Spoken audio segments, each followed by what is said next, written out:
We are recording in progress. Recording with Mr. Graham Dunlop of the Grimerica podcast, which is a name I had heard before I even started a podcast. It was just kind of I listened, when I was younger, my older brothers would drive us to school back in early 2000s. They'd always listen to Opie and Anthony on XM, and even people that didn't listen to Opie and Anthony, they've probably heard the name Opie and Anthony. And I know that I've just I recognize the name Grimerica. I don't know where.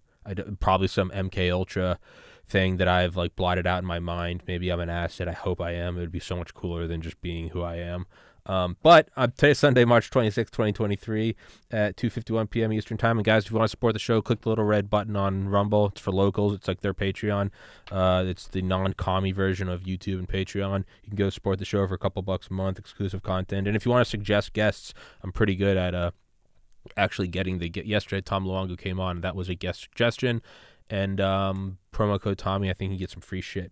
But Mr. Dunlop, as I rudely play with my phone and post the live link, will you please introduce yourself, man?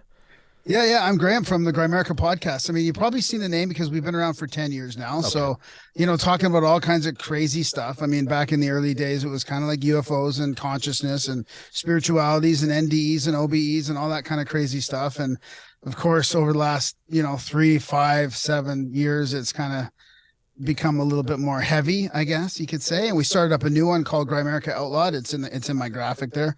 So that one's just fully it's not on YouTube. It's just more of a higher side chats model where the second half is for subscribers only. And we hit it a little harder in that one. We get into the more controversial stuff.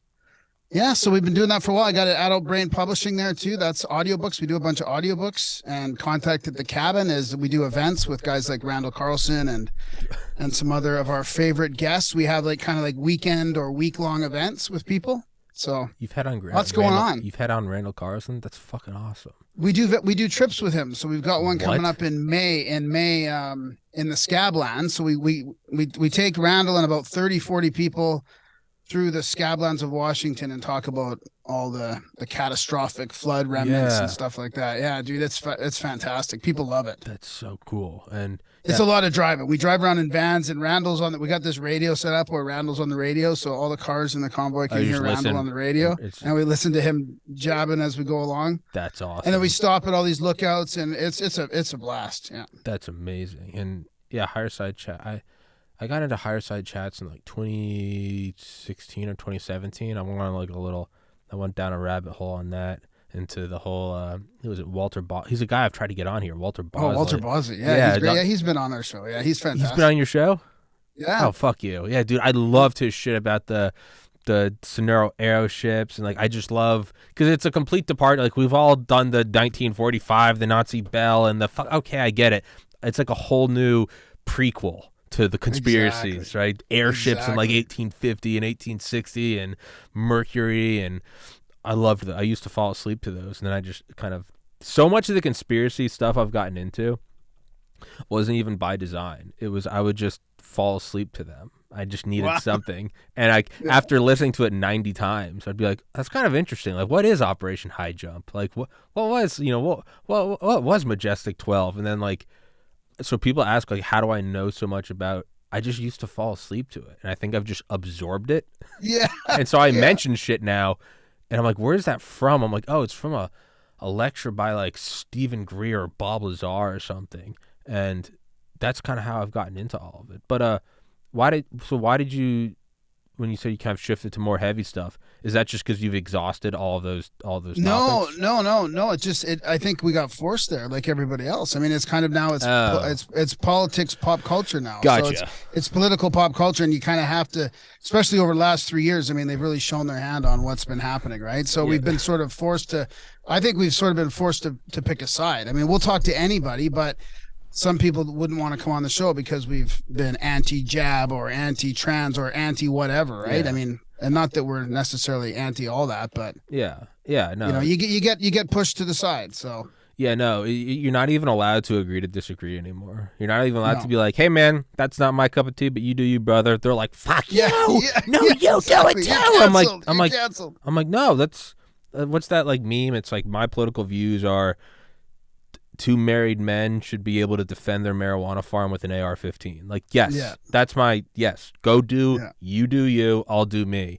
And anything other than that, I'm like, that's kind of a and we have been like pushed to his side. Like, I'll talk to I genuinely will talk to anybody. And when people say like you don't have enough left-leaning people on the show, they won't come on. Exactly. I try to email them. Yep. And sometimes I've had people come on, we're all scheduled to go. I've read their fucking books and everything, and then they ghost you. And you're like, oh, thanks, dude. And they won't even tell you why or anything. Yeah. Like, just tell me that, and then when you look into it, you're like, oh, okay, now I understand. Yeah. They don't want to be associated with us. Yeah. I have had on a couple authors who are more left-leaning, like liberal professors and stuff. So I should take it back. I have had some of them on, and the ones I've had on have been very cool. Garrett Graff, author of one of my favorite books, Raven Rock. It's all about the nuclear bunker system. He's a very liberal guy. I think he's a professor at Georgetown. David Vine, who wrote the book Base Nation about the United States bases around the world. I think he's at Yale. Another guy wrote the book Humane. I can't remember his name. Yeah, but that's kind of more like intellectual. Yeah, and that's fair. Not like culture, not cultural. No, you're right. It's kind of like the cultural left that probably wouldn't. Well, I guess to do that. So I guess I shouldn't take back what I took back. No, you're right. They came on and they're intellectual adults, right? And they've seen my show. They know I'm more conservative. Yeah. They know but they still come on because I read their book. I'm able to put politics aside and just talk about like, fuck everything, dude. Let's talk about your investigative book into Watergate. This is great, And I think they respect that, and that's why they continue to come. You're right. I've never had on someone with like blue hair and like a nose ring with like a hammer and sickle tattooed on their forehead, and I would love to. and the thing is, we probably agree on a lot more than we don't. Probably almost everything. That's the thing. It's so weird, but we get polarized almost falsely. It's almost like it's a 10,000-year-old. Exactly. It's almost like it's a 10,000-year-old game plan to divide and conquer. Like, who knows? Exactly. It's like, hey, lady with blue hair who says she's a fox. Like, what do we agree on? Like, oh, we both kind of just want a living wage and to not work until we're 90 and afford a hospital visit. What are we? We both don't think we should be bombing Syria. Yeah. What are we screaming about? Exactly. You okay. We shouldn't be different, but by the time you realize that, you're 90 and then it's over.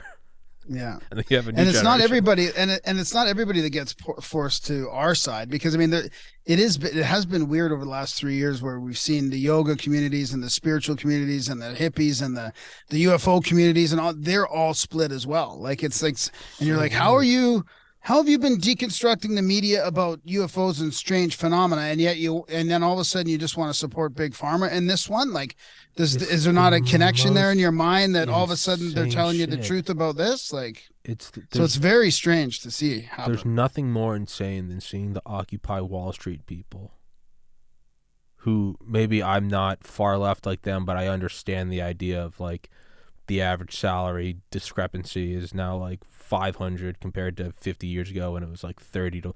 I get it. I also get the private things that I could maybe generally agree with. Like the people responsible for '08 should be in. I think we can all maybe agree on that. It's so weird to see them just without a moment's pause, just like Pfizer all the way. And I'm like, what? What? Like, there's nothing more insane to me than the truckers last year in Canada. Was it Toronto, Ontario? Where was it? It was Ottawa, yeah. Ottawa, Ontario. Yeah. I had some truckers calling, kind of like your convoy. I actually had some guys like calling in from like radios and shit. It was the wildest thing. And there's nothing more insane to me. I'm like, blue collar truckers, is that not the working class? They don't want to take a big pharma injection, right? Is that not the very organic, like we don't need a pill, you can heal yourself with herb or ivermectin or sunlight, and they're being attacked by the state and having their money stripped away? I'm like, how is that not? This should be like a softball down the center, like this is a leftist cause, right? No. Yeah. No, fuck the blue collar worker. The state should hammer them for What? Yeah, it just shows you the power they have over the perception. I mean, all they had to do is put a couple things, take a couple pictures of a flag, put it on the mainstream media, tell everybody a couple lies. And I mean, I even have friends that were that were kind of like disagreeing with the trucker thing. I'm like, dude, you're not even getting the correct information. Like, it's not what you think it is. But they just won't go any deeper than what they're sort of hearing on the radio or the mainstream, you know. Some people, not, I mean, it also woke up a lot of people too. It Sure. woke up a lot of people because there was all ages and all types of people sitting on the road in minus 20-degree weather, watching this convoy go by. It brought a whole bunch of people together, and it did wake up some people too. So Yeah. And there's a funny meme where it's like one Nazi flag at the truckers.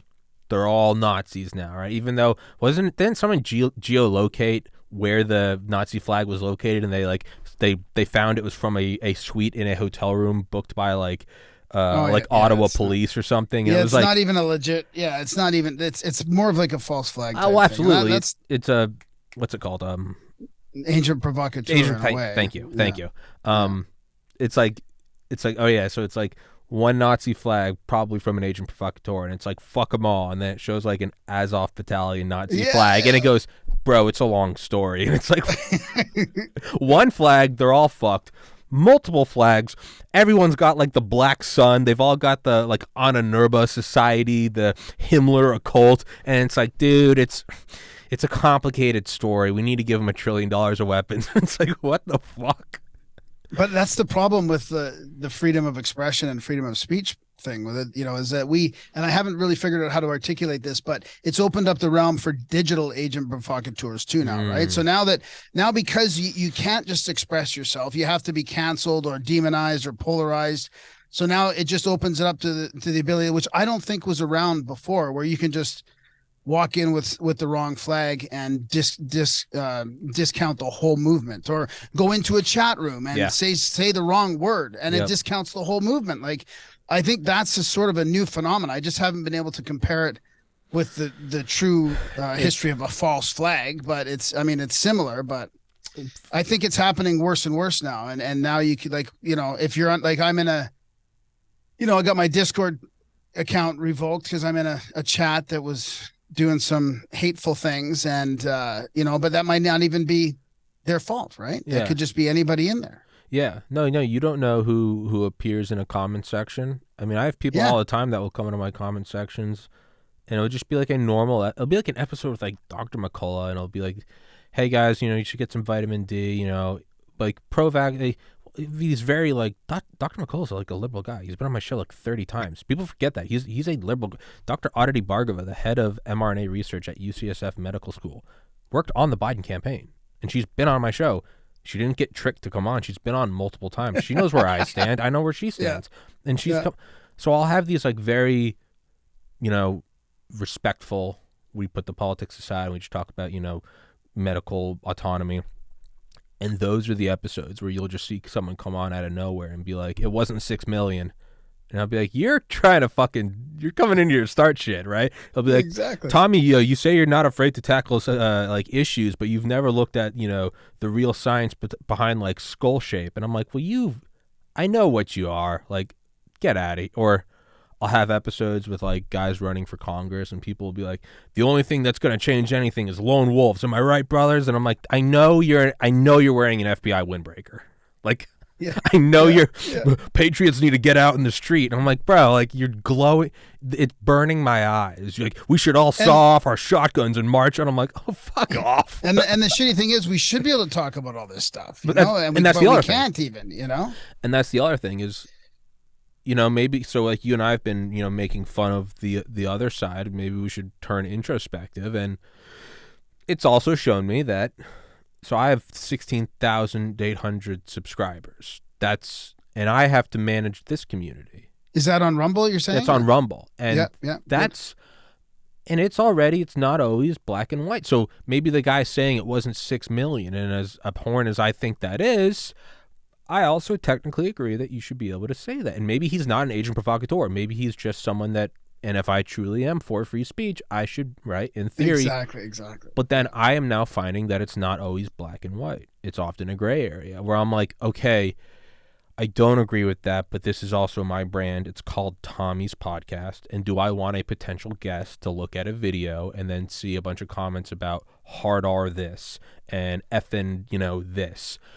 And I have to say, free speech, but my name's on this. This is my well-being. I've put my heart and soul into this show. Yeah. No, I don't want those comments there. So now I am not for free speech.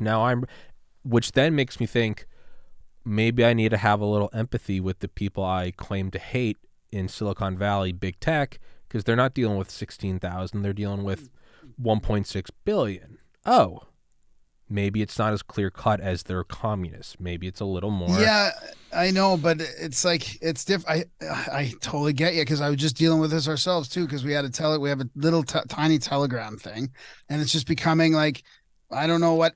Like you might be able to give me more sort of info on this, but I feel like there's just a few people that just go in and spam all these Telegram groups with all this bullshit. And then it becomes people don't feel welcome there. You want your people that listen to your show and that are friends of the show and that you want them to feel welcome there, that it's not just full of violence and hatred.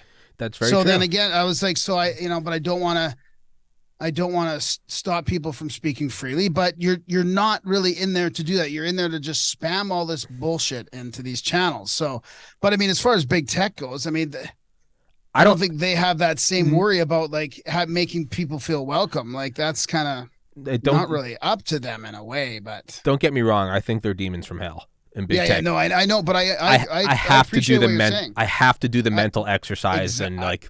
Yeah. Because if I don't, I'm just a total. I can't claim to keep an open mind and an open heart, and then. Yeah. So I don't really agree with what I just said, but like I have to at least try to be like, if Zuckerberg wasn't that bad, like as a theory, like it's like getting high as shit with your friends when you're 18 and being like, all right, maybe the universe isn't just one atom. But if it was, could we be one atom in another? You're like, yeah, I can see maybe. That's what I'm trying to say is like, yeah. Because no, and that's the other thing is like, all right, when someone's in my comment section, they're just attacking everyone. And I'm like, I'm not banning them because I'm not for free speech. I'm like, we have like a fun, merry community here. And you're just coming in and essentially just like slapping everyone with your dick. Like that's not cool. So do you talk to them about that? Like, do you sort of get in there and say, hey, just chill out a little bit, or? I'll just be like, well, I'm admittedly bad. Normally I would just won't address it. I just won't feed the troll. And then sometimes I'll just be like, dude, fuck off. Well, sometimes you think they're just trying to get a rise out of you. Or they want to see how you're going to react. They want to see you. They want to see you reply. They got you. Yeah. They win. I don't delete comments. I don't shadow ban comments. That's something I like won't do.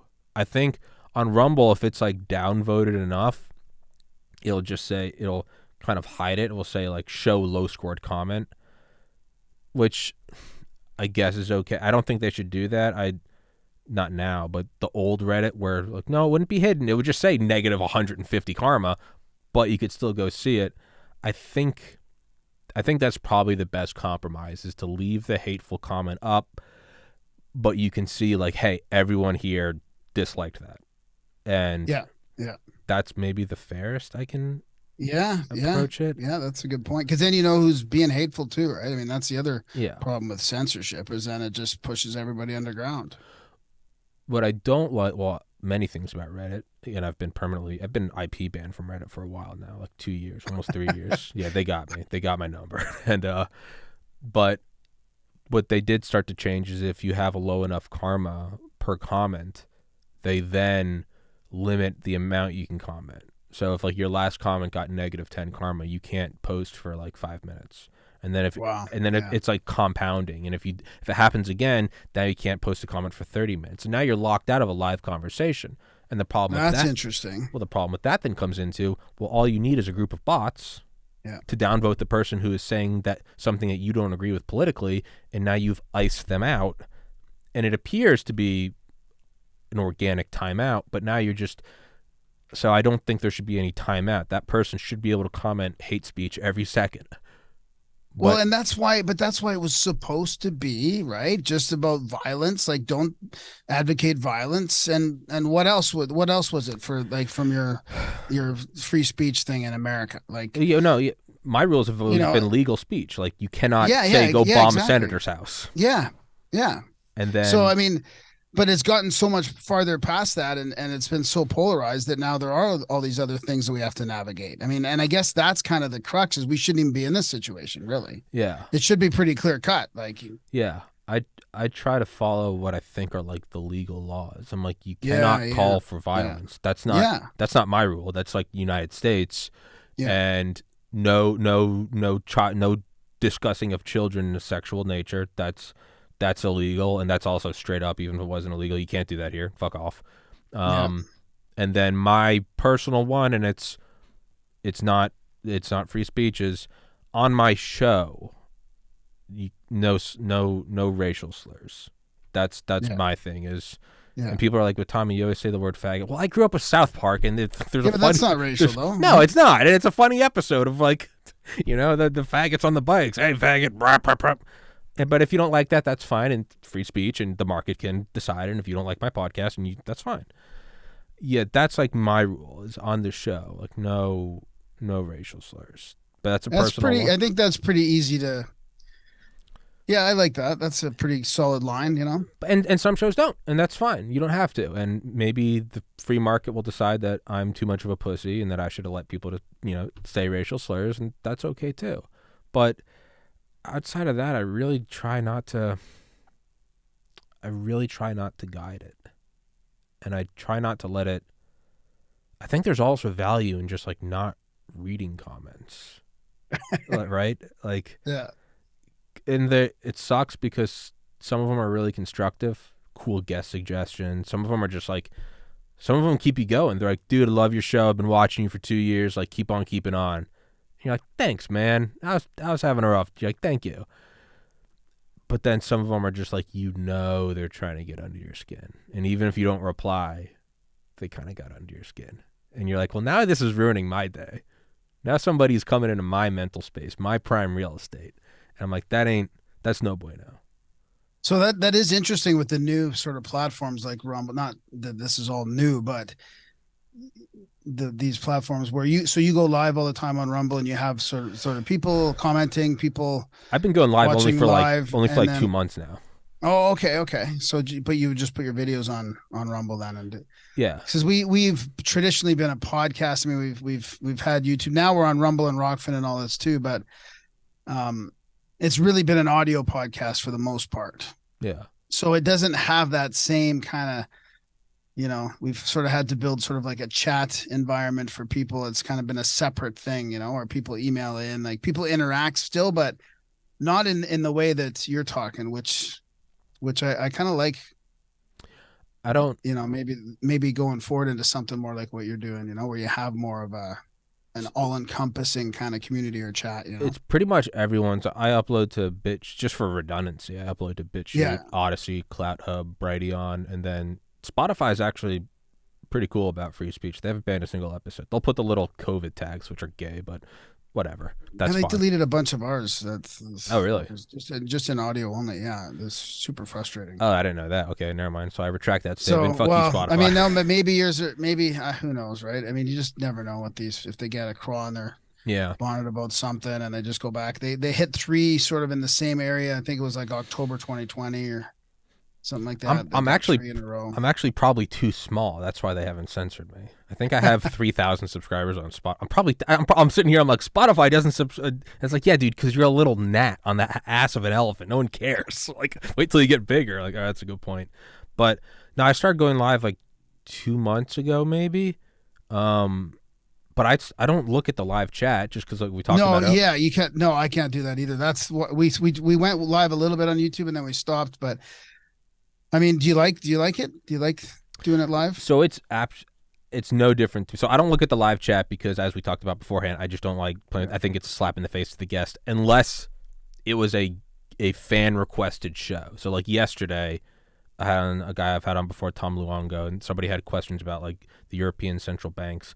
I don't know any of that. I'm a biology major, so I had Tom on, who's speaking gibberish. I don't understand any of it, and I pulled up the live chat and was like, "Here's another question." So like that was a little different. I don't look at the live chats just because it messes with the flow. It's kind of a slap in the face to the guest, and whatever. You have a podcast, so you're kind of more willing to do anything, but someone who's never been on a show before, they might be a little more hesitant to be like, who's asking questions, right? Yeah, yeah. Your question about the live show. So like every Christmas for the last 3 years, I'd emailed like Rumble and Spotify and was like, how do I grow my show? Like, what can I do? I'm desperate. And they just, ghost me.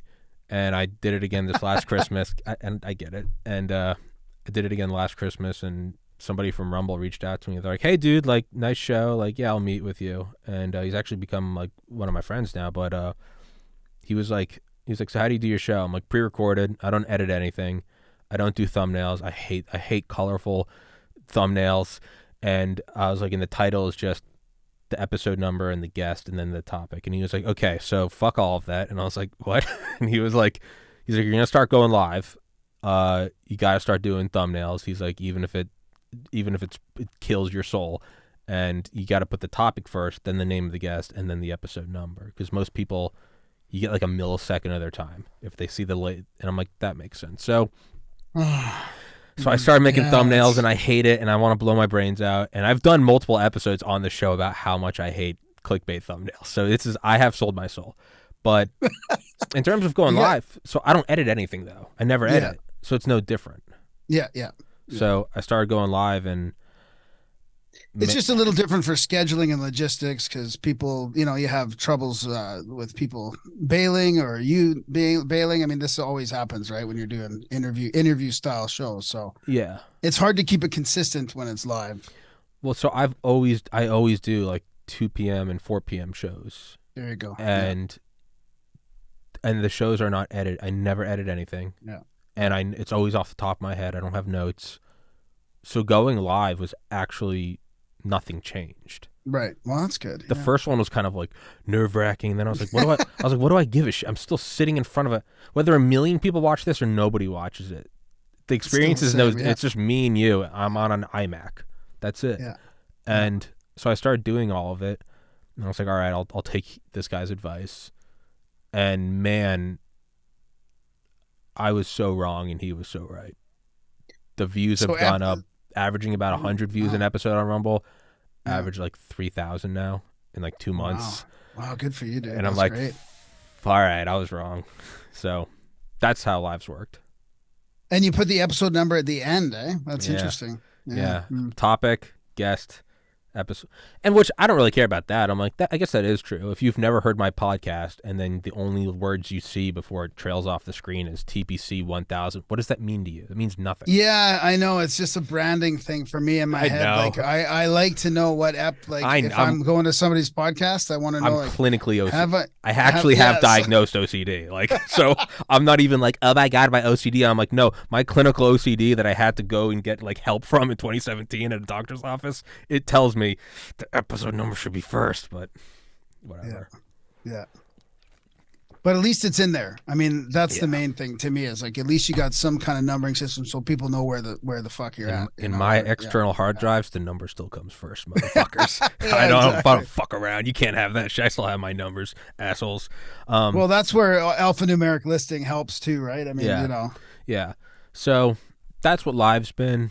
I've been doing live video game streams in like the last 2 weeks, and those have been fun. I'll actually read the comments and stuff, and those are fun. I'm leaning into those. That's more. I started recording video games last January, and we put it up on YouTube. And like so many of them got banned just already, and so I started uploading on Rumble and doing them live, and that's been really fun. Just like a couple of friends playing like a first-person shooter, and just you're laughing your asses off and reading comments from. Oh yeah. Yeah. Huh. Like last night, there was like a 2-hour meme of like my buddy saying he had grapefruit-sized balls, and this just became the entire topic of like 50 people commenting about Danny's balls, and we're just playing hell let loose and just getting bombed on D-Day while talking about the size of his nuts. So that's also cool. Not that you asked. Right on. But yeah. So, I don't know. That's kind of where it's going now. But so how did you find my show? You know what? Through Matt Ehret, actually. Oh yeah, you told me that. Not through him, but research. Like I've been following him for a while, and yeah. So I came across your show with. I guess you had him on, right? Yeah. All right. Yeah, because I haven't really been playing around Rumble much, just lately. But so I kind of still have my the YouTube algorithm still has my attention sometimes a little bit more than I should. I should probably just quit it. Well, I've been. Oh, you're still on YouTube. Well, we have a show. I started up a new audiobook channel on there as well, and it's on Rumble too. But and then my podcast partner Darren started up like a clip sort of channel with more videos because we have like 600 old shows and videos. So he's kind of trying to repurpose some of that stuff and then put our new videos on there. But my like just the YouTube app and the actual just like Hey, man. it's fucking tough to get off that. I'm not criticizing. I wish I was still on YouTube. I'd absolutely milk that algorithm and try to get more. I've been permabanned. Like I can't. I know, we're in perpetual strike mode where if we get one more now, we're fucked. And we've got like, man, we don't even have, we were just it was a dumping ground for our audio. It went there automatically.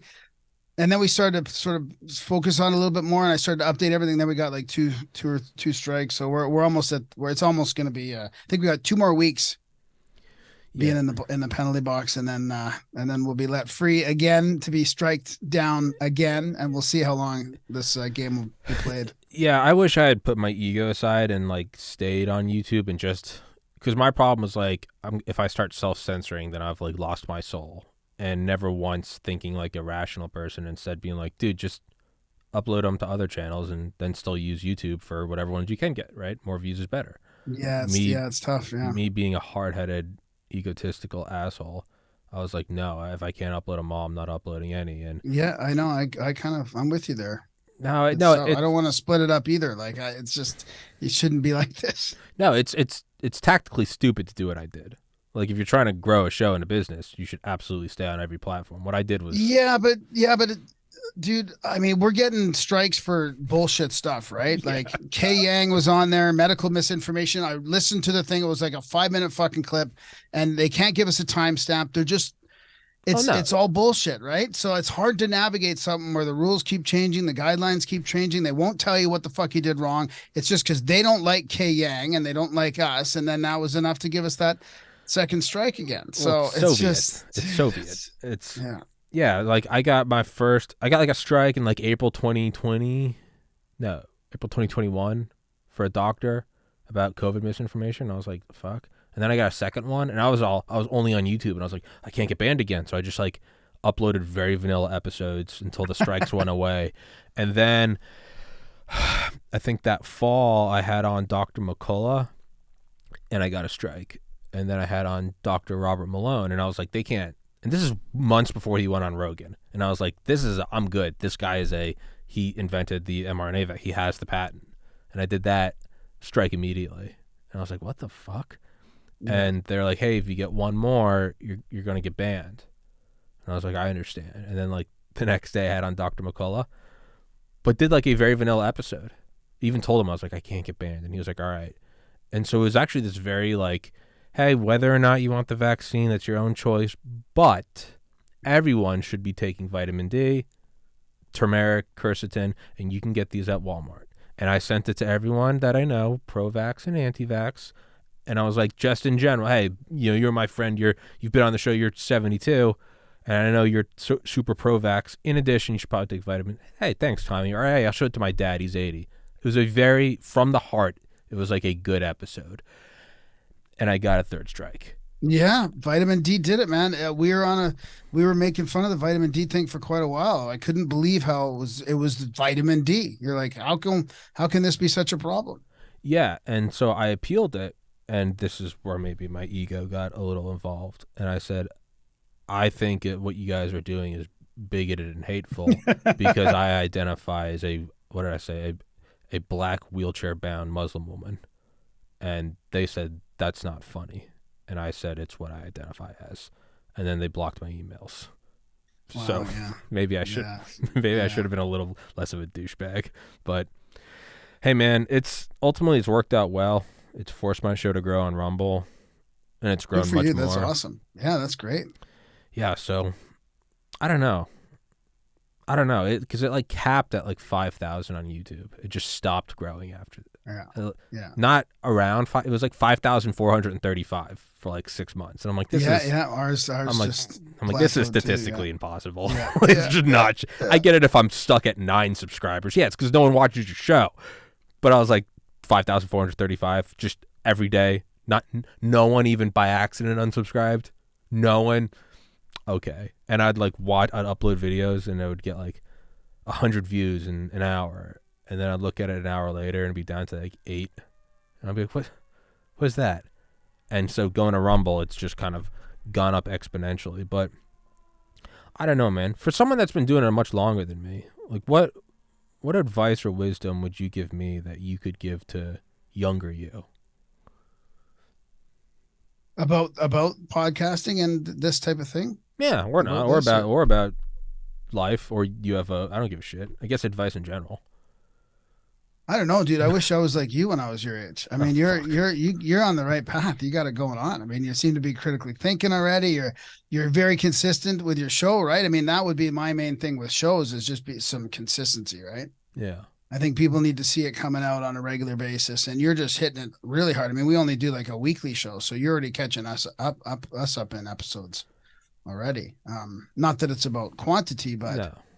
You still got to do the quality thing. But I would say just being authentic and being yourself. I mean, I just passed my 15-year sobriety mark yesterday. Oh, congratulations, dude. And so it's been pretty awesome journey. And I don't regret, going down to the bottom that I had to go down to get where I am today. But, we just had this great episode with a guy who had an NDE, like a crazy NDE, like, holy shit. The story is unbelievable. Like he was in a body bag for 45 minutes, Oh my. And this rookie paramedic went against all the things he was told and all this. And he had this like light show up in his heart that the guy was watching this from above. Right. And he opened up the body bag and ended up saving this guy. He's in a coma for 3 days, went to heaven and back basically. And the number one thing that his guide told him, he told him these 10 things, right? A guide to like heaven? Yeah, like his spirit guide kind of thing that he met, which was his great grandfather that he learned about later on. Like the story is unbelievable. And but it was being authentic, and you wouldn't think you'd think it'd be like love everybody and all. Of course that was in there, but it's like it was like being authentic. Like once you can be yourself in all these different situations, that's carries this I don't think power is the right word, but confidence. Now I can't remember why that's so important. I gotta it's probably rethink this. Confidence in yourself and that you're being who you're supposed to be. And yeah. Whatever happens. Those that like it will like you, and those that don't will go away. Yeah, and that was and that totally resonated with me because that's the way I was before I got sober. Right, I had all these different parts of me. Right, had all these circles of like the work people, the hockey people, my old friends, my new friends, and I had to keep everything separate. I was just ashamed about me, right? I guess. And then, getting sober and becoming just an authentic person that's just me now. Whatever I'm doing is just me, right? So that would be, I guess, some advice that I would have given my younger self. Took me quite a while to get there, Have you ever seen that meme where it's like Snoop Dogg and all these different roles in movies, and the meme is just like me hanging out with my different friend groups? Yeah, exactly. It's either like gangbanger, or it's like doctor, or it's like cellist, or it's dad, or whatever. No, that is one thing, and that's interesting. Yeah, I feel like dying go to heaven would be very almost like predictable, like love everyone, forgive yourself, love me as I have loved you, everyone's God's children. Yeah. But be authentic. Yeah. I mean, all that stuff was also in there, but that was the first one. But that's like baseline, like a baseline part of human beings is like left foot, right foot, breathe in, breathe out. Right. No one has to remind you of that. Yeah. That's wild. Have you ever heard of Dr. Eben Alexander? Yep. Yeah. He wrote the book Proof of Heaven. Yeah. I've had him on here. You should have him on. Yeah. Yeah. Yeah. I love those NDE stories.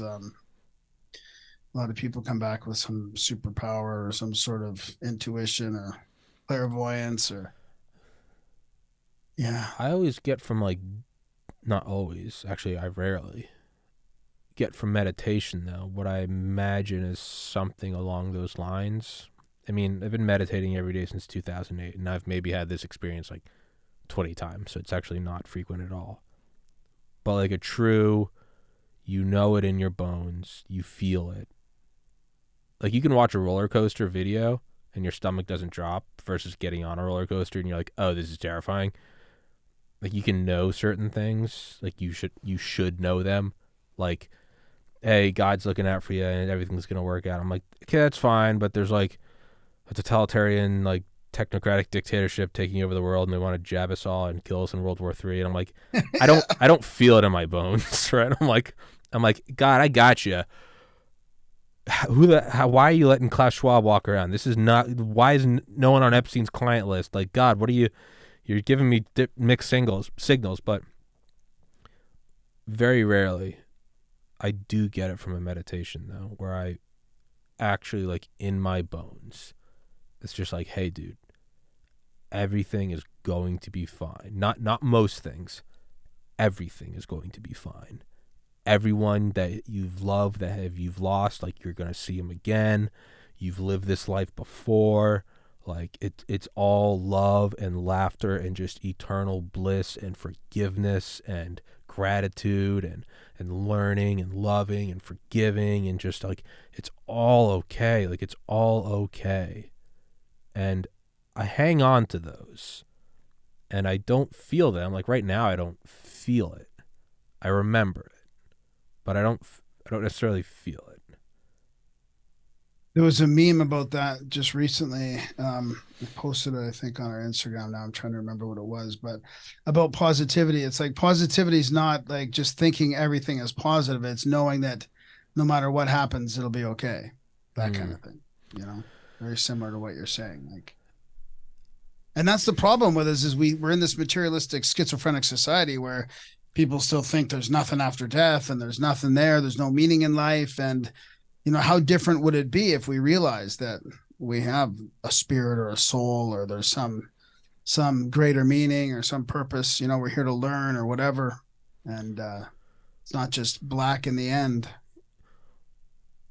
What do you think this whole experience like is? Like when I was like a bio major atheist in college, I tried to deduce it all to just matter and energy. I'm like, where are these beings that have somehow created, have somehow become aware and we're on a rock and we have appendages and we are just but another step in evolution. One day we'll be outdated and, we have these urges to have sex and eat food and sleep and like that's what it is. And there is no such thing as good and evil. Those are just biochemicals. And that's a sad existence.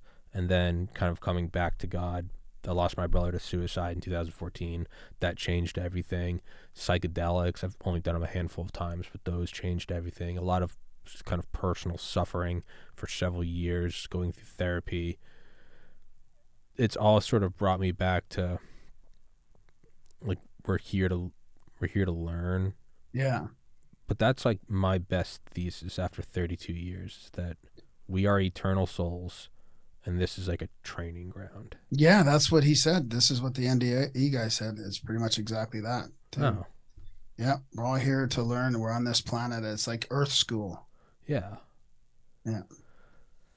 That does I kind of resonate with that. Yeah. Yeah, it does make it a little easier. So whenever you're like, why is this so hard? And it's like, well, that's the point, right? And he can't wait to go back there. Like, he's like, it's amazing there. So... So he's not afraid of death. He just can't wait to go back, Yeah. Yeah. It's the background of my phone right now is actually, it's a picture of some like Indian god or one of the blue guys with like the arms or whatever. He's just like screaming and it says, "This is samsara. We suffer here. Take your sensitive ass back to nirvana." Yeah. And it's like, bro, like you don't have to do, like you're allowed to drop out of boot camp. You're allowed to tap out if you're trying to become a Navy SEAL. You can ring the bell. But if you're going to be here, don't bitch about it. You're here. You want the gold trophy? You want to become a fucking elite tier 1 operator? Like, suck it up. And that's kind of how I try to look at it. Is like, you don't have to stay here, but you're here. So go through the suffering. Yeah. Yeah. But it doesn't really make it feel any better when you're suffering. Yeah, exactly. Fuck. So I got some interesting stuff to share about what this, I think what's going to happen this year, maybe, if you want to hear. Oh, fuck yeah. So Randall Carlson and his partner Bradley Young have been, I don't know if you ever heard about the episode they did with Joe Rogan that hasn't been released yet about this new energy based on sacred geometry and ancient wisdom. Go on, sir. No, I'm serious. No, I believe you. Go on. So Randall has been meeting with this guy named Malcolm Bendall about new technology that's based on sacred geometry and ancient wisdom, like the Indian Vajra. And Randall spent a lot of time with this guy, and he thinks he's legit. They did a show. They recorded with Rogan. Rogan won't release it. He wants to vet it a little bit more or something. So, but it's coming. The energy, it's coming. I think it's out there now to the point where they won't be able to suppress it. So I'm really optimistic about 2023 and a bunch of new energy stuff coming. So he's kind of calling it like the implosive energy revolution. So instead of it being based on explosive technology like internal combustion and stuff, this is implosion. So based on like plasmoids, and it's all built in these sacred geometry ways. Would that be fusion? It's like cold fusion in a way, yeah. Yeah. That's implosion, right? Fission is breaking it's very apart. I mean, it's I don't know how close to cold fusion it is, if it's just new names and stuff like that, but it's very similar, right? So I mean, they're retrofitting cars. It can scrub, sort of like, I don't think scrub is the right word, but it can sort of transmute molecules into oxygen and all kinds of crazy shit, dude. Like it's coming out there. You're gonna see something really soon coming out on video, probably on HowTube, a whole series of it that'll show all this. So I'll let you know when it comes out. It'll be on Randall's got like a HowTube. He's connected with HowTube, and it's like, this video platform that's teaching people how to do stuff or whatever. So this guy's stuff will come out on there, like a huge series of presentations, and then hopefully Rogan will smarten up and realize that this is, I mean, I don't want to criticize him, so I shouldn't say that. I mean, sure, whatever Rogan wants to do, if he wants to vet him more or whatever, fine, but at least, give it a good look at and let it out if, It's Rogan's pretty open about having on anyone. I know. That's what's so weird. Maybe that he doesn't do it. If I had to put my mind in his mind, it would be he thinks there's a scam going on. Someone's asking for money, and he doesn't want.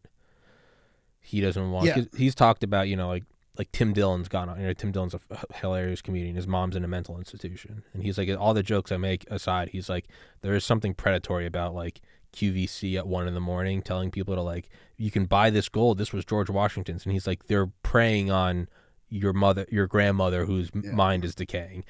Maybe if I had to give Rogan the benefit of the doubt, and I like Rogan, I'm not shitting on him. Maybe that there's some weird qualm about. Oh yeah, you're right. Is it a money grab? Which you're right. I mean, he wanted to vet not only the technology a bit more, but also the guy who was on there with Randall, who was the inventor. Is there a GoFundMe that says, by the way, I need $1 billion?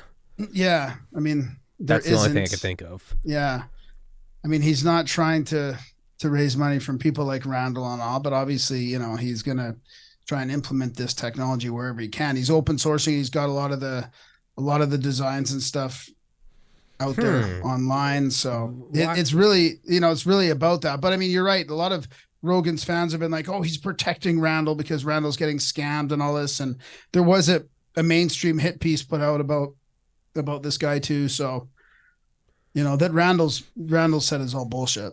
So, and I trust Randall and Brad, I trust those guys and their intuition. And I don't know. I just think this is coming. So I hope it comes, and I hope everybody that can get on board and sort of I'm not in a way, you know what I mean? Yeah. Just No, for the record, this isn't me shitting. One of my favorite quotes of all time, right? Ben Rich, head of Skunkworks. We have technology. We have technology. Exactly. I'm balls in on this. I'm not trying to be like, fuck you, Graham. No, I'm giving to me. I'm like, the pyramids are fucking generators. Let's free energy.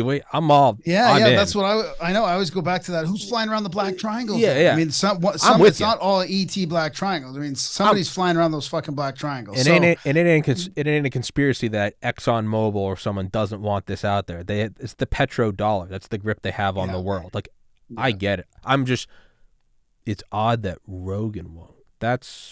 I know. That's what's so crazy, right? I mean, it really kind of fuels it in some ways. Well, his whole thing about ivermectin was like, look, if I'm wrong, like, let you decide that on your own, and if it works. And he's like, you're an adult. If this is misinformation, I'm not going to watch what I say because your kids might watch me. Like, your parents should be like, you can't watch this show. Like, that's weird though, because he's always been about you do you. Right. Yeah. I mean, maybe because this is so game changing. I mean, it also does give it some weight that maybe this really is game changing. I mean, if he's got to be that fucking careful about it, or he's got to get the nod from somebody, or, if it's that huge and he's got to wait because this is like the most amazing Genesis story ever as well for like this guy's, basically. And then there's found this in the Sanskrit texts and spirits and its ancient wisdom. It's pretty incredible. And then there's like the low hanging fruit conspiracies, like, oh, Rogan's been threatened. Yeah. Right. Okay. Yeah. But why wouldn't he have been threatened after having on? I mean, okay, so maybe he didn't get threatened for having on Malone and McCullough, but if you're gonna get threatened by anyone, it would have been for having on Bob Lazar, right? That's the apex of the black. They'll let the mRNA thing go. They're like, that's not a priority. But you go near the fucking UFOs, that's how you get your head blown off. Like, because of the technology aspect, because of the clean tech aspect of it. Well, it's the petrodollar is the grip on the world. That's I don't know. I don't know if it's. I don't know. I think it's bigger than the petrodollar. Or the I feel the like energy dollar. Whatever. Well. Yeah, I think it's I don't know. I think it's even more than the dollar. It's just about the whole paradigm changing. Like, imagine if the control mechanism. Forget petro, forget dollar. The control mechanism of we have the energy. Because if you can clean the exhaust of everything, well, if you decentralize energy, no then one needs anybody. Where does the whole you don't need a cartel. Fuck ExxonMobil. Fuck Boeing. Fuck you don't need the Saudi Arabia. You don't need whatever. We have our own. Russia has no power. Nord Stream means nothing. It's complete. No one has control. Well, yeah, but I think it's more about. I might be wrong in this, but it's more about the other side of it, the global warming side, the carbon capture side. Like, if we get rid of the pollution and carbon dioxide, then how are we going to control the people? How are we going to do? If we fucking clean it, if it gets cleaned up, then we have. How are we going to do climate lockdowns? How are we going to do climate lockdowns? Well, again, comes back to it's power. Whatever mechanism. You're right. I feel like it's more about, in my stupid paradigm, it's more about that right now. I'll go even simpler. Yeah, it's not. No, petrodollar was way too simple-minded. And maybe even control mechanism is too simple-minded. I think we got to go even deeper. I think that there are genuine fucking evil demons that are like, we can't let these people build a prosperous utopia where they love each other. Exactly. That's what it is you can't bring heaven to earth. You're supposed to suffer. And here's my other little prediction. With all these UFOs being shot down, how they're calling them objects now and not UAPs all of a sudden. Like, why are you using objects all of a sudden? You weren't supposed to use that term anymore. Now you're making them sound like objects. And where's the fucking wreckage? It just popped into Lake Superior or Huron or wherever it was. And then you're just grabbing it out of the lake and then we don't hear anything else from it because they're going to come out and say, this is my prediction. They're going to come out and say, I mean, this is just my conspiracy. Who gives a shit? I don't care. But we found this exotic tech. It's dangerous. They're like some sort of like fusion. It's hateful. Splitting hydrogen. We can't split up water. We have to regulate this stuff. We have to regulate this tech. It's a racist chemical equation. Yeah. So I mean, I think they're gonna use that. They got that. I don't think they're gonna be able to get ahead of this though. I think it's out. The cat's out of the bag already. It'll be interesting to see in this year what's gonna happen. Yeah, it is kind of funny where they said the one shot over the, like, it just was in the news and like everyone glossed over it. They're like, yeah, those F-22 shot down another balloon over the Yukon, and apparently it was messing with the electronic features of the most advanced fighter jets in the world, 6th generation. No, apparently it was like messing with them, and so they couldn't lock on, and they shot it down. And it's like, how is that not the story? And then what happened? Oh, well, they shot it down in January, right?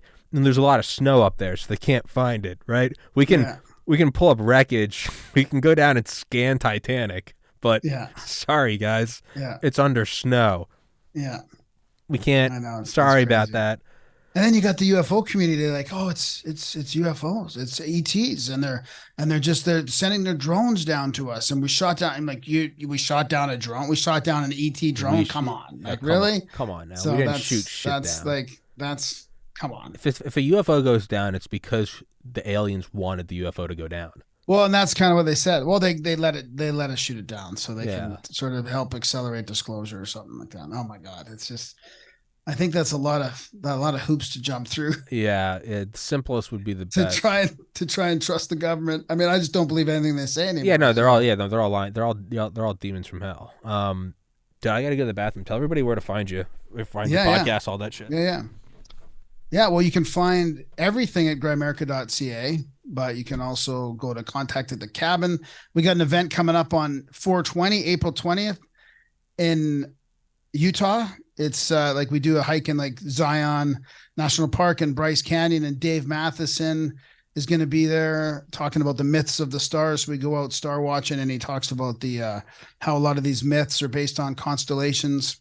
So we do a little bit of stargazing, and then Brandon Powell's there to do Wim Hof breathing and cold plunges with us. So that's in Utah, April 20th. Then we got that one with Randall in May 15th to 20th, I think.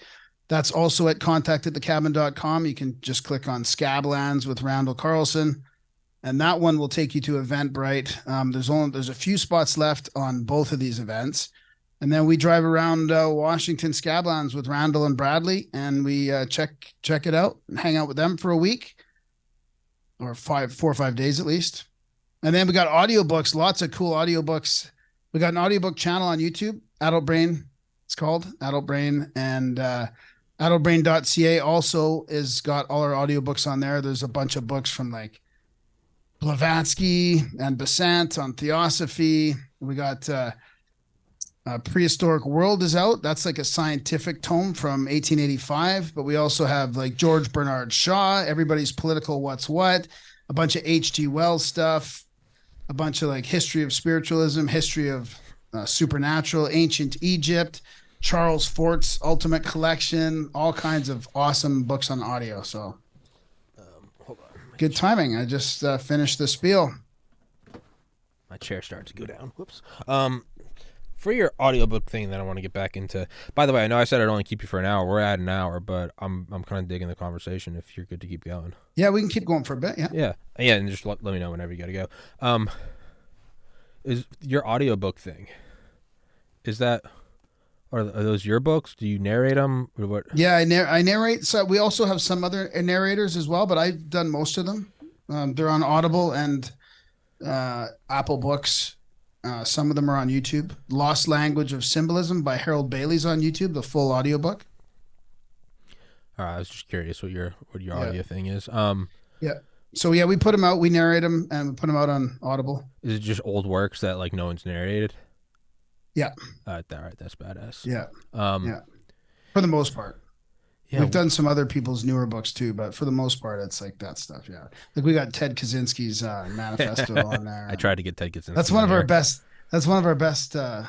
Industrial Revolution and its consequences. Yeah. Have been fake and gay for society. Yeah. I tried to get him on. I emailed ADX Florence. Yeah. Like 2020. They were not happy about that. What? Really? Yeah. I heard that he was. I thought it would be hilarious to have Ted Kaczynski on over Zoom. Like, that's funny. Oh, yeah. They're using technology. They didn't think it was funny. I thought there's something great about that. We were talking about it, too. I don't know. I think Darren might have even tried to get him on at some point, yeah. I mean, that would be like going to a strip club with Bin Laden or something. Like, there's something funny about that, right? You know? Yeah. It'd be like, yeah, be going to a fucking Hanukkah festival with Hitler. Like, there is something intrinsically humorous about it, but whatever. Maybe not Hitler. He was an asshole.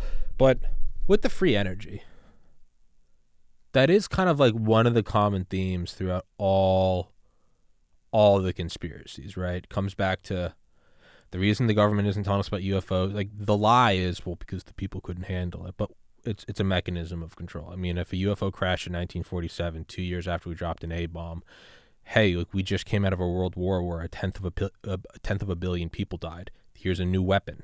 It's absolutely going to keep it classified because you just came out of war. We're still on a war footing. Everyone's still traumatized by that. Yeah, but even from the weapon standpoint, it's the energy standpoint, and the energy because it's control. And then that goes back to even, right, like Walter Bosley. Like, what was this energy form? Like the red mercury or whatever they called it.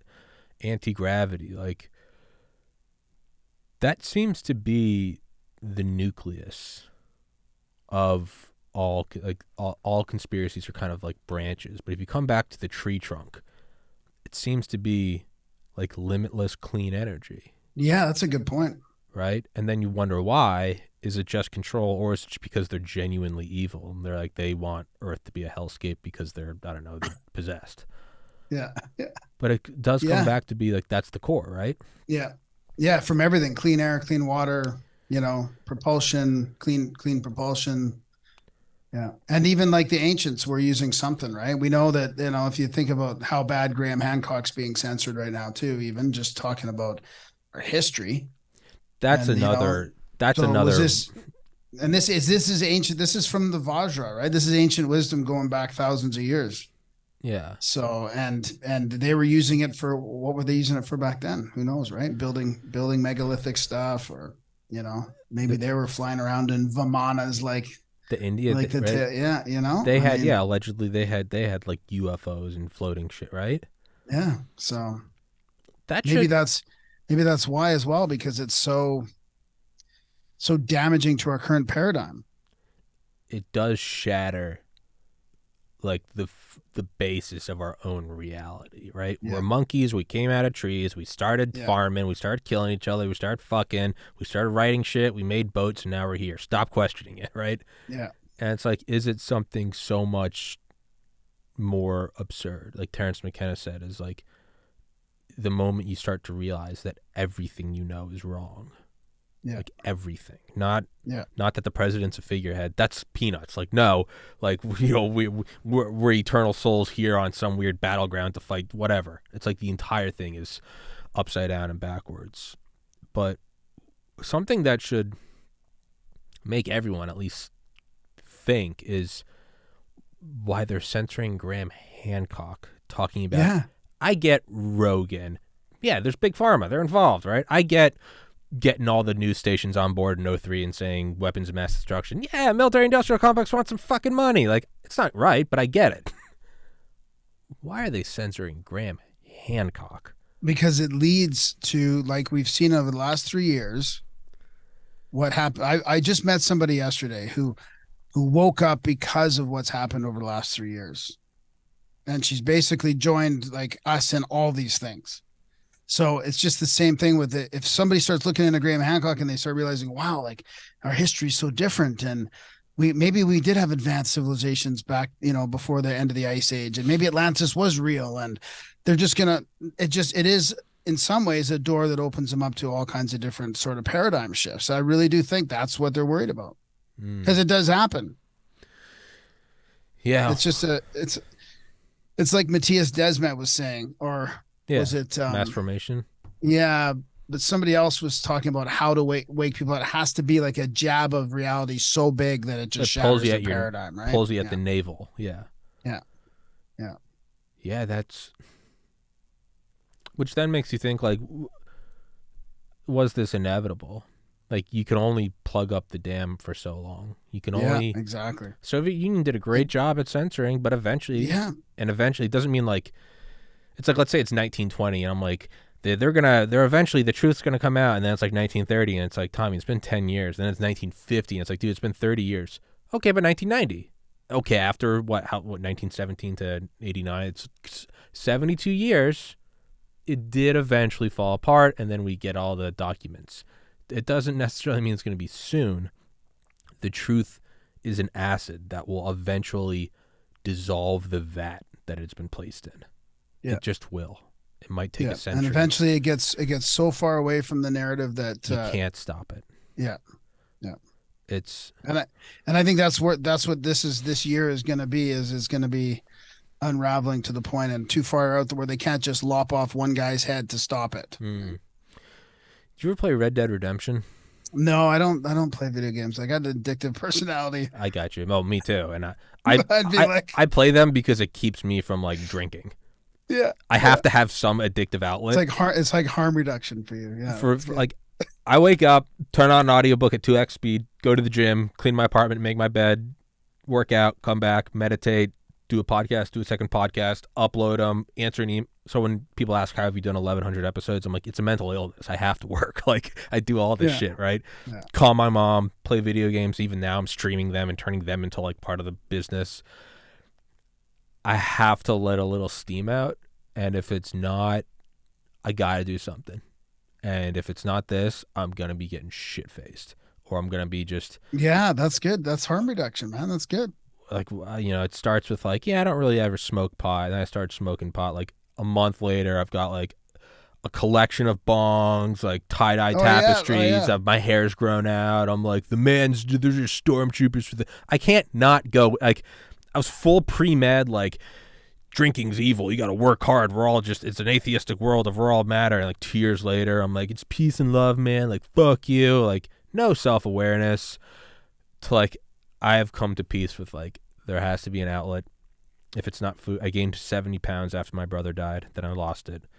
Wow. If it's not food, if it's not alcohol, if it's not benzos, if it's not something, I've just come to peace with like, there's got to be an outlet. Video games are the least destructive. That's good. I play Dungeons and Dragons, so that's like that's my that's my outlet for that kind of thing. It's just not quite a video game. I've come to peace with that, and that's what it is. That being said, so I don't actually play the game. I don't care. I don't have an attention span for it. I just like to go into games, find out how to acquire things, and then become like a demigod, and then tear through the campaign in like a day. I'll spend like 3 weeks creating a character, and then I'll just tear through the campaign and then never play it again. So like first thing I start doing is like, all right, well, what do I need? I need better weapons. And like, all right, well, how do I got to buy it? All right, well, I'll just start killing people and taking their money, right? And so that's all I did for like 5 days and maxed out my character, and now I'm bored with it. But in it, you got to go outside of a city. You got to go to like a rural area where no one's around, like in the woods, not even a town. And you just find someone walking, and you just kill them and take their money. But you got to be careful about the timing. You got to leave the area, because if you don't, another guy will come along on a horse and he'll be like, what's that? And he'll either shoot you because he's like a cowboy, or he'll go tell the sheriff. As he's running away, you got to pop him. All right. And you want to pop him near where you popped the first guy, because if you don't, if the bodies are 50 feet apart, well, now people can come from either area. Oh shit, that guy saw it, so you got to run back over there and shoot him. So you want to keep them all together. And maybe one guy runs away, or maybe two people see it. You shoot one and you turn the other, and the other guy's over the hill. And so you start chasing him, and then a third guy comes and sees the bodies. And then you're like, oh shit. And then there's nothing to do but run, because they're going to tell the sheriff, and now they're coming in numbers. They're rolling up on you, and they're going to just blow your head off. That's kind of like, they've been successfully shooting the lone cowboy for like 150 years. Yeah. The free energy is like 10 people just showed up, and they're all going in different directions. It can't be stopped. Yeah. That's why I asked if you played video games. It's a very long. Yeah, I like that. I like that. Yeah, that's.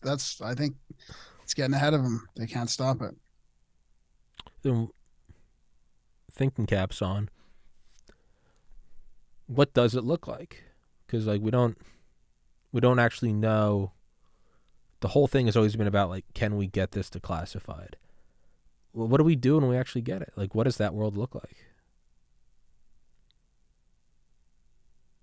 Yeah, I mean, I think it looks like what we want it to look like, right? That we live not, we live sort of in accordance with nature and with the earth, and with ourselves. And if you can create some technology that, creates a kind of a 0 point to transmute pollution into oxygen, I mean, it could look like whatever we want. I mean, if we could have that kind of ability and live in accordance with natural laws, then yeah, it's like paradise on earth. I always one of the hardest things to imagine, and I like doing it, is like, what would world peace look like? It's like there's a guy I have on regularly, Roger Williams. He wrote the book The Metamorphosis of Prime Intellect, and it's one of my favorite books, if not my favorite book, because it's about what the singularity would actually look like. Everything's always about it's coming. He actually fleshes it out, and it's like what would happen. And spoiler alert, we all eventually go into like our own VR worlds. You do everything you want, and then eventually you discover how to stimulate your own dopamine production cells, and then that's the end of existence. You just sit there in orgasmic bliss for eternity, and so it's essentially death. But he fleshes it out. I always try to imagine like what would world peace look like. So I guess the first idea is, I don't know, I get this like weird imagery of like the 1945 ticker tape parades. Like, okay, there'd be headlines like world peace, like you'd see famous pictures of like Biden and Putin shaking hands or whatever the fuck, right? But what does it look like 6 months later? What does it look like a year later? And it's hard because it's too, like, whenever you start, if you're in a relationship and you start falling in love, it's a little scary because you're like, this is too good. You're like, life is supposed to be pain and suffering. You're like, right, when you start getting sober and everything, and I've gone through periods in my life where I've just put everything down.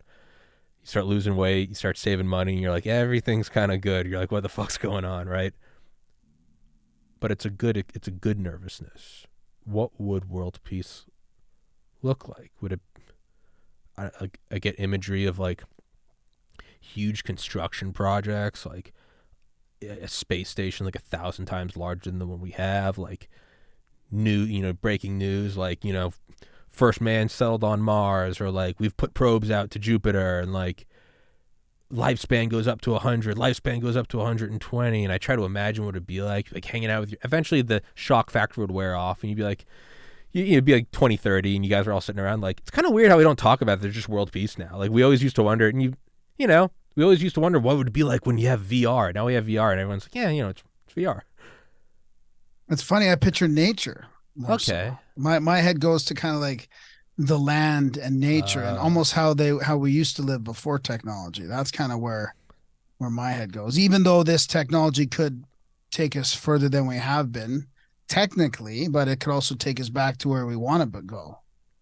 Ted got to you. Yeah, he did. Yeah, Teddy got to you. You're the one that shuts up this energy thing. You're like, we got to kill this thing once and for all.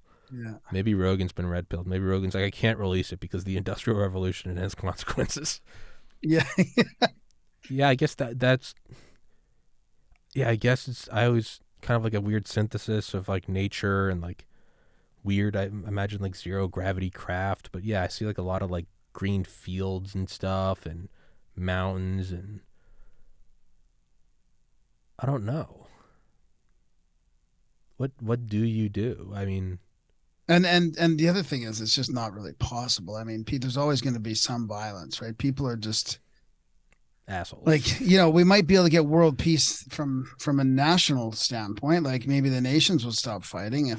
That's, I guess, would be the real goal. But I mean, are you ever going to stop little tribes from fighting with each other? Some asshole's still going to rape someone. Yeah, exactly. Like, right? Somebody's still going to fucking shoot somebody else. We still have like 5% of psychopaths are still there, right? That's a good point. What do we do with those, right? It's world peace, and then like, yeah, but some asshole still got drunk and like T-boned me, and now I'm paralyzed. It's like, wait, what? We have zero gravity craft, and I'm like, yeah, I'm in a fucking hospital. Now I'm angry, and I want revenge. And it's like, no, we have world peace. I'm like, no, this is my supervillain arc. Yeah, exactly. That's a good point. I don't know. I mean, so let's say, and we'll wrap the show up in a minute. Let's say we do get to that though, where there are like no assholes, and everyone has found some sort of love in their heart, and you can have everything. you can eat whatever you want. You don't get fat. Medicine's been perfected, nanotechnology, just the whole 9 yards. Does it get boring, or is the last thing to do we just start going inside? And that's maybe what leads to, maybe this is how we are, this is our brain manifesting enlightenment. Because it's ascension. Yeah. Right? Yeah. We have to, like there's evil in Saving Private Ryan is like the Nazis. Evil in Harry Potter is like Voldemort. There's always, it manifests in different ways. The good guy is either Batman, or it's a cowboy, or it's Jesus, or it manifests in the environment in which it's in. Maybe this is just a way we are trying to verbalize what we are, human beings on this planet with technology. So of course we visualize enlightenment as like 0 point energy, no pollution. A dog might visualize enlightenment as like, my master never leaves the house. It's every day we just play. It depends on the environment you're in, right? A kid is like, yeah, enlightenment would be like candy and video games. And a teenager's like, it would be endless pussy, right? And then like me, I'm like, it would just be like a reasonable bedtime. Like, it's whatever is this just how we are visualizing enlightenment? Yeah. I like it. I don't think I'd be bored. I think I would just I would want to go inside. If all that was sort of happening and it was more comfortable, fine. Maybe that's what it is like when I would meditate in college, and I only could ever meditate for like 20 minutes at a time because I had to study. I had to get into medical school. And I was always like, what would it look like if I could just meditate more? And I kind of think that this whole losing my brother to suicide, going down to rock bottom, moving home, living at home for 5 years with my parents, making the podcast, moving out, losing weight, for the most part sober, still enjoy some beer every once in a while. The reality is I have all the free time I want, and I can meditate for as long as I want. And maybe this is all extra. This is just how I am visualizing what would it be like to have more time. All right, well, the podcast is paying for my bill, so I don't have to worry about getting into medical school because I'm not going to do that. That's just pushed to the side, right? I don't have roommates. That's just a manifestation of like less thoughts. There's no one knocking on the door, right? I don't have to pick up the phone because I don't have a boss. These are all just ways that I'm imagining. And I guess after this, it would be like moving out into the woods, or the podcast makes it and I can just retire for good. Those are all ways in which I guess I'm imagining going deeper and deeper into just peace. Yeah. See, nature's got to be a part of that. I got to get closer to nature at some point. I'm in a similar spot to you. It's weird. Got more time. Like I do this for my living now, books and podcasts, and I've got more time to meditate, but I don't necessarily meditate more, which I thought I would. Yeah, me too. When I was getting my day job, I'd be like, if I worked from home on all this stuff, I would have this spiritual practice. I'd meditate all the time. Like, oh, I'm playing Red Dead. Yeah. I'm shooting cowboys. God's just like, you have to ascend. And I'm like, yeah, hold on. I got a 4K TV. So after that, I'm like, well, I might get an 8K TV. And it's like, oh, you asshole. You're not going to do this shit at all. It'll probably be the same. I want to be close to nature, a nice river and some trees. And you'll be out there just playing on your phone. Yeah. You'll be out there just doing this podcast. And like, you are in like the northern territory of peace. And you're like, yeah, it's kind of bored. Yeah. Maybe that's what it is. And you just...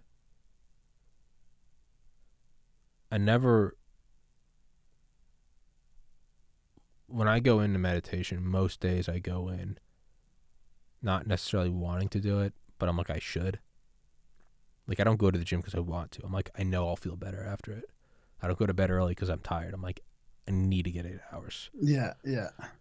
Most days, I'm like, I don't want to meditate, but I know I should. Some days I'm like anxious and like my brain's cluttered. I'm like, I have to. Yeah. But with what do you do? What kind? I've gone through like every type possible, and I've landed on, after trying everything, I just sit Indian style on a pillow with a bedside fan for white noise. I just sit there for 30 minutes. Whatever happens, happens. I try to go in, but I don't try too hard. I've gone through the whole, am I thinking, am I listening to my thoughts? I should focus on, I've done fucking stare at a candle, count that way, to breathe in, breathe out, the chants, I've done it all. I sit there, and sometimes it comes and sometimes it doesn't. And it's just, it's a lottery ticket. Fuck it. Yeah. I've never left it without going, oh yeah, this is why I do this. Yeah. And yeah, I could stay here forever. Yeah. So I guess I wouldn't be bored. See, that's good. Yeah, exactly. That was a key. That's a key in sobriety, is just being comfortable with that. Just sitting still, doing nothing. Yeah. Being comfortable just doing nothing is huge. Being alone with the thoughts. Yeah, huge. Oh, it's scary at first. You sit down, you're like, oh, I don't have memes. I should be texting. I should be looking at something. I should be looking at this hot girl. I got to play video games. I should work. No. Just sit there. Just sit. Yeah. And then the thoughts come less and less. Yeah. The gaps increase between the thoughts. Of just isness. Of just thinking about thinking. Observing the observer. To just becoming the observer. And then it's all good. Like, it's all good. Yeah. And then your alarm goes off and you do a podcast. You're like, let's talk about the Chinese balloon incursion. And God's like, what are you fucking doing? You had it. World War III. You had it. Now. Tommy, turn off the alarm. It's not real. You manifested the alarm. There is no reality. The podcast doesn't exist. There is no earth. You are creating it as you go back into it. Yeah, I don't know. Well, dude, I said we wrap this one up. Yeah, this has been fun, man. Thanks. It's been a blast. I'm sorry I kept you for an hour and a half. I told you I'd keep you for an hour. I'm a terrible host. I apologize. It's all good. I can't be trusted. I lied through my teeth and told you it'd only be an hour. You plugged all your stuff. Yeah. Thanks for coming on, man. Yeah, this is great. Yeah, nice to chat with you. You as too. Jesus Christ. Yeah. You as well. I'll see you on our show at the tour. I think it's the end of the month or somewhere in April or something you're on. I can't remember what the exact day is, but you can find everything at grimerica.ca basically. Yeah, I got you down for Tuesday, April 4th. So all right. Oh, that's coming up fairly quick. That's actually good. Great. Yeah. Awesome. So 7, 8. That's 9 days. Right on, buddy. Yeah, man. Well, everybody. I'll see you then. Yeah, go check him out and text me some stuff about that free energy stuff. I wanna. Yeah. It's gonna come out like really quick here, like literally probably this week or so. So what do you know? What are you holding back? When that comes out, I'll send you the link to it. What are you holding back? You know something. You're lying. Lying about what? I don't know. You're lying about something. I know you know. No, more I'm just excited. You know more than you're letting on. I've seen some of the presentations, and I hope people really enjoy it. It's gonna be incredible. Yeah. All right. All right, buddy. All right, I'll accept it. I'll see you soon. Accept it. Okay. Thank you so much, man. See you. It's great talking to you. Take care, everybody. Thank you so much for watching. Go check him out. Love each other. Stay safe. Peace.